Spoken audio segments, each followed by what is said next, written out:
Hello friend, আপনারা সবাই কেমন আছেন? আশা করি সবাই ভালো আছেন।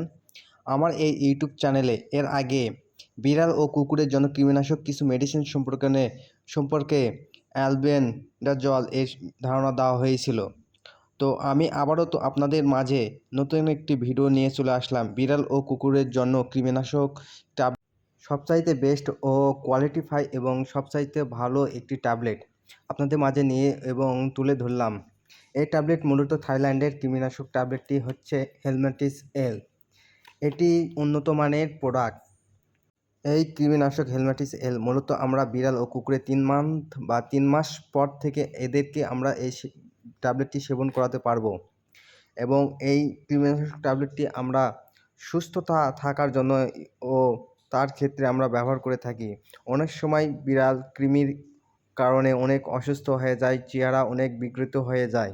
তাই জন্য আমরা 3 মাস পর পর এই কৃমিনাশক ব্যবহার করতে পারি কুকুর ও বিড়ালের জন্য। আপনাদের মাঝে আমি আরেকটি তথ্য তুলে ধরতে চাচ্ছি। মূলত এই তথ্যটি হচ্ছে সামনে শীত আসার আগে আপনারা অবশ্যই আপনাদের কাছে যে পোষা প্রাণী আছে কুকুর অথবা বিড়াল, তাদেরকে অবশ্যই কৃমিনাশক সেবন করাবেন এবং এতে তাদের পরবর্তী শীত মৌসুমে তারা সুস্থতা থাকে যেন, এবং এতে করে তাদের কোনো অসুখ ও ফ্লু বা কোনো কিছু আক্রমণ করতে না পারে, সেজন্য সুস্থতা থাকবে।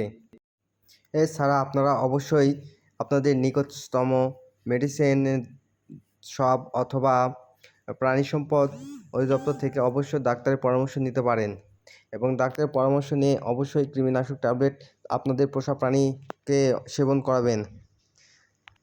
ধন্যবাদ সবাইকে। আমার এই ভিডিওটি দেখে যদি সবার ভালো লেগে থাকে অবশ্যই একটি শেয়ার ও লাইক ও একটি কমেন্ট আর একটি সাবস্ক্রাইব করবেন, যাতে করে আমি পরবর্তীতে আরও কিছু ভালো ভিডিও আপনাদের মাঝে তুলে ধরতে পারি। ধন্যবাদ সবাইকে। ভালো থাকবেন সবাই। খোদা হাফেজ।